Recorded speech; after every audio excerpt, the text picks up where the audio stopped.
আচ্ছা, mob justice কি, এটার মিনিং কি আপনারা জানেন? জুলাই গণ অভ্যুত্থানের পর থেকে এই মব জাস্টিস শব্দটা সামাজিক যোগাযোগ মাধ্যমে অনেক বেশি ঘুরপাক খাচ্ছে এবং অনেকেই খুব সচরাচর এই শব্দটা ব্যবহার করছে। যারা জানেন তাদের জন্য এই ভিডিওটি না, যারা জানেন না তাদের জন্য এই ভিডিওটি। প্রথমে আসা যাক মব শব্দের অর্থ কি। মব শব্দের অর্থ হচ্ছে উত্তাল জনতা বা উচ্ছৃঙ্খল জনতা। এবার আসা যাক জাস্টিস শব্দের অর্থ কি। জাস্টিস শব্দের অর্থ আমরা সবাই জানি, যেটা জাস্টিস শব্দের অর্থ হচ্ছে ন্যায় বিচার। তাই মব জাস্টিস শব্দের অর্থ দাঁড়াচ্ছে উত্তাল জনতা বা উচ্ছৃঙ্খল জনতার বিচার। এবার চলুন এই ব্যাপারটা আরো সহজভাবে আপনাদেরকে বুঝিয়ে বলি। সাধারণ জনগণ যদি আইন প্রক্রিয়ার বাইরে গিয়ে কোনো বিচার নিজেরাই করতে যায় তখন সেটাকে মব জাস্টিস বলা হয়।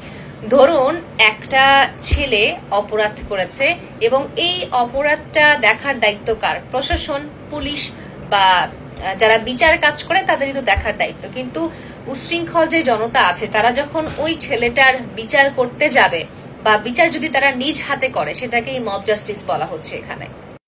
যখনই এইসব ঘটনা ঘটছে সেই সব ঘটনাকে সোশ্যাল মিডিয়াতে বা সামাজিক যোগাযোগ মাধ্যমে বা গণমাধ্যমে এই বিষয়টাকে মব জাস্টিস বলে আখ্যায়িত করা হয়।